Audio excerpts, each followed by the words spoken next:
Caribbean Leukemia Trust. Before we begin, I'd just like to take a show of hands.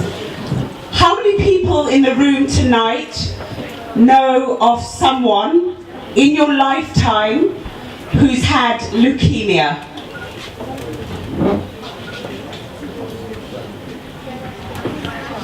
How many people have had a family member who has had leukemia? Me too. So it's a very, very important night. Firstly, for us to understand this illness that's affecting our communities, and also knowing what we can do to help. So before we get into the fashion, I would like to introduce Greg and Samantha from the African Caribbean Leukemia Trust, who would like to share some very, very important words about the cause that has brought us all here tonight. Please welcome Samantha and Greg.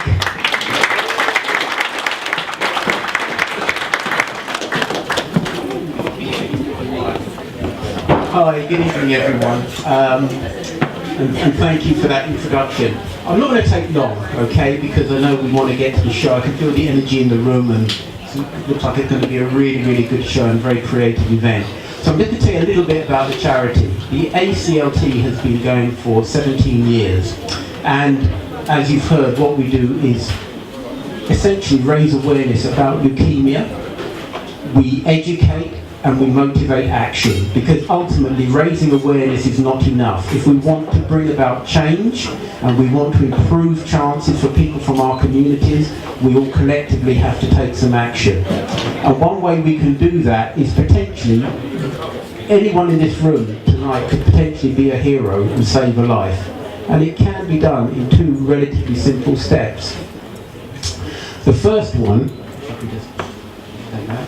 is to give a simple cheek swab. Yeah. And filling the form takes about 5 minutes, okay? And that puts you onto the register, okay? Anyone between the ages of 17 and 55 can do that. If you are ever called, the process is now, things move on. And most people donate stem cells through the arm.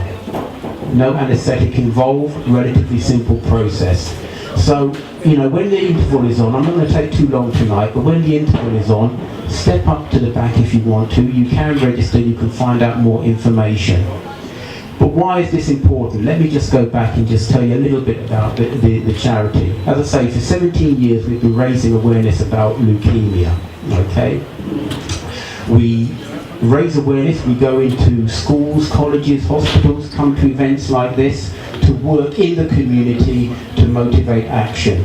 We host donor registration drives, okay? We register people, and one of the other things we do that a lot of people don't know about is working behind the scenes, for example, influencing what happens at the Department of Health, so that people from our communities have better outcomes if they need to go into hospital. So those are just some of the things that the charity is involved in. Why is this important?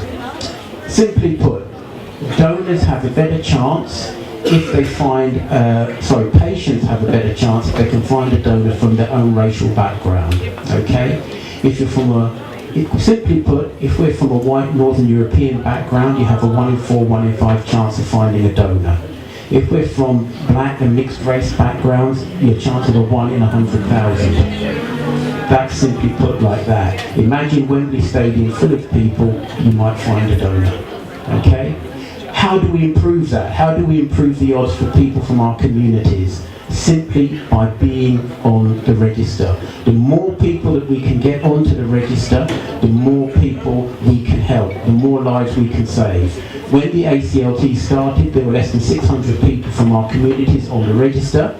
There are now upwards of 52,000, and over 50 lives have been saved by finding matching donors. But there's a lot more work to be done. So we encourage you to find out more, be informed, and understand how you tonight can just be a celebration of life by being heroes and being potential donors. As I say, it's relatively simple to do, so be informed and don't let misinformation stop you from stepping forward. And may I first say, I'm very much privileged to be here and to be given this chance. And secondly, I'm very thankful for Aclt, because Aclt gave us a solution when we thought that there was no solution. And the reason I'm standing here is, if we can motivate, or we can just create an awareness and make a difference, then that will be very, very helpful.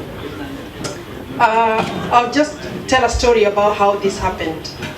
I have a son who is 24 years now, and at the age of 23,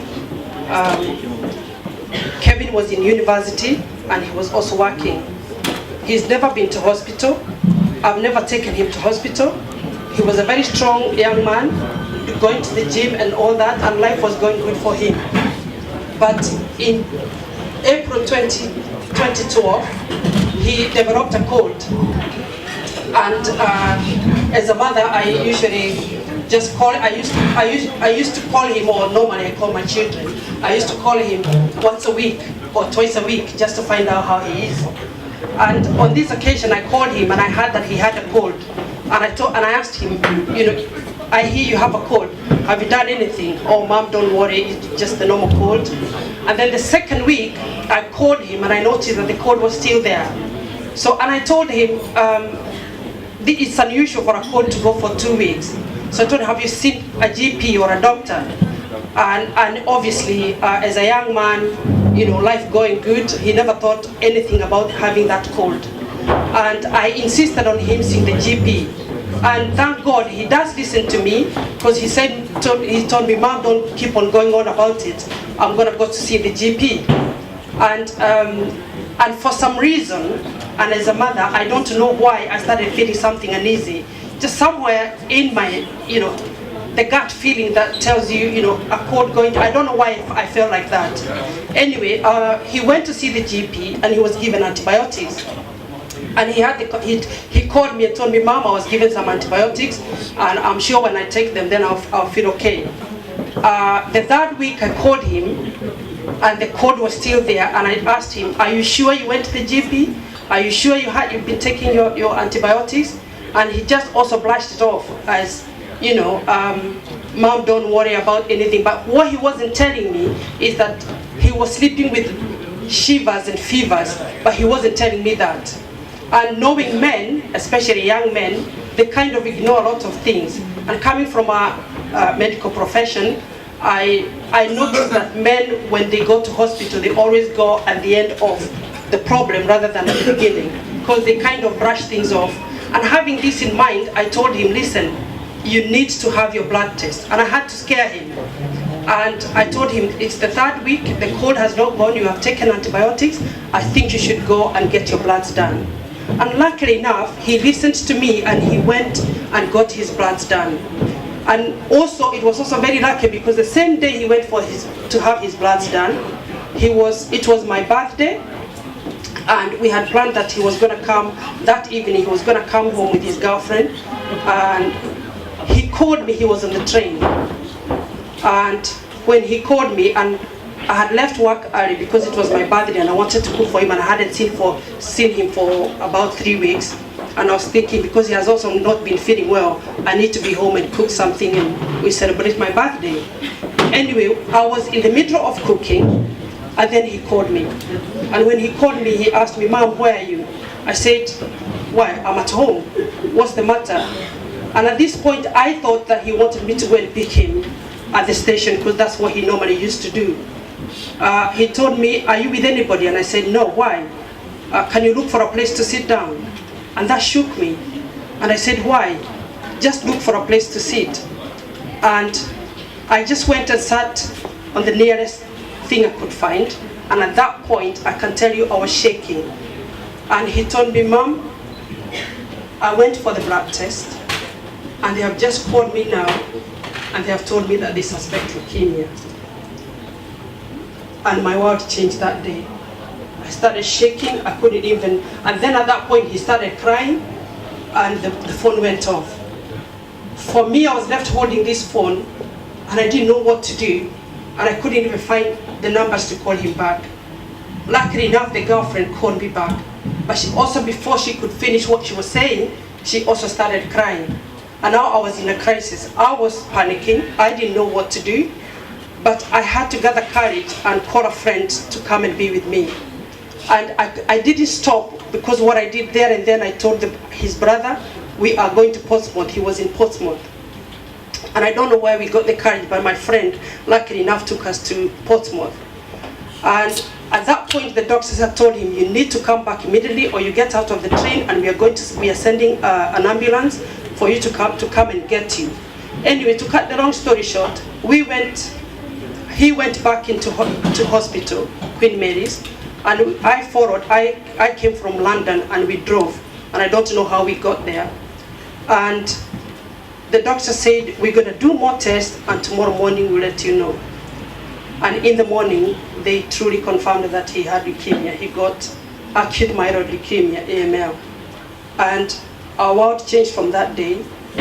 I've heard about leukemia, but I always thought it happens to other people. It never occurred to me that it would happen to us, or to me, or to my family. He's never been sick. We don't have any leukemia in our family. We've never had any cancer in our family. So it was something that from the blue hit me, and I didn't know that I was going to survive. But I'm a Christian, and my faith has really kept me going, because we have been fighting since 2012. And when we went to hospital, and he started his chemotherapies and all that, all I can say, we didn't know that there was a solution until Aclt came along. And they're the ones who said that actually we could do a drive, we could do something to find a donor. We didn't know, the doctors never told us that we had an option. And what they did at first is, after going through some chemotherapy, he went on a mission, and that's when they say that when I listened to their talk and heard that there is a solution, that we could look for a donor, a match. And then they supported us looking for a donor, and we did a drive. I'm from Kenya, and we invited the East African community, and they did wonderful. Within 2 hours, we were able to register nearly 500 people. Am I right? Yes.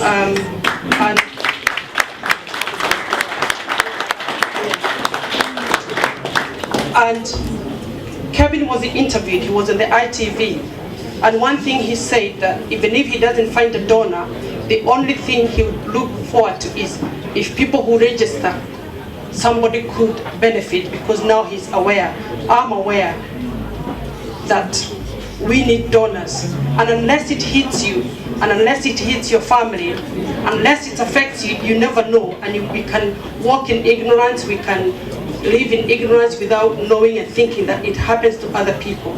So I urge the young people that it can happen to you today, it can happen to anybody. It happened to my son. And you can look at him there on the leaflet. He was just a young, healthy man who just one day things just turned the way it turned. So please, I urge you that today you can make a difference, and you can be a hero to either my son. Unfortunately, he didn't get a match, but we are happy that so many people registered, and somebody can benefit from that. He had his brothers, which is half matched, and he's still in hospital, and we are hoping that he's going to do well. So thank you so much.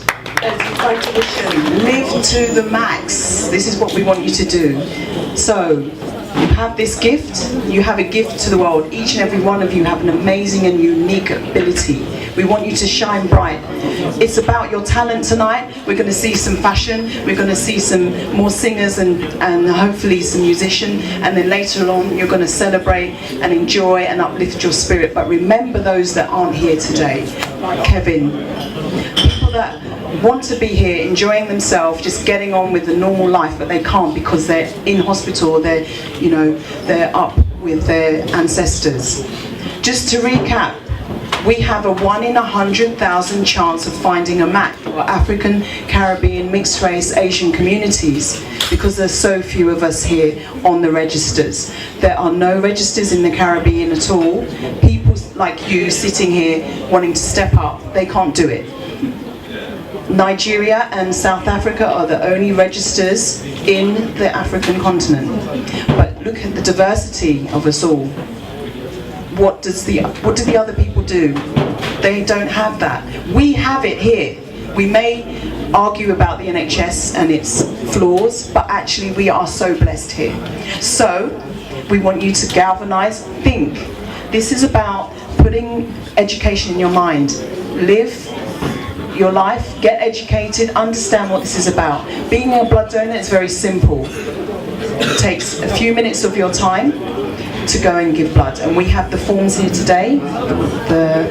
This is our Donate for Daniel. Daniel is our inspiration. He had leukemia, and that's why we're here. We also have organ donation sign up, and we can tell you about what that's about. But most importantly, we have the swab samples to get you registered today. You go instantly onto the international register, and you could help someone from your bloodline directly. Now, how many? That's better than, you know, sliced bread. That's better than anything you can do in life, other than give birth or share life with someone else. Okay, so the messages are: give life, support someone in need. If you're healthy, if you're not, help spread the word. So let's put Twitter and Facebook to use tonight. Yeah. So ACLT is our charity. So it's #ACLT or @ACLT charity. Facebook is the same, and we want you to also spread the word within your communities, but tonight we want you to take action. So enjoy the fashion. Thank you to Tetv for having us here. You can also give in other ways, but we'll explain that later. But please do your best to support people like Veronica, Kevin, and the other people that you see on the flyers. Thank you and good night.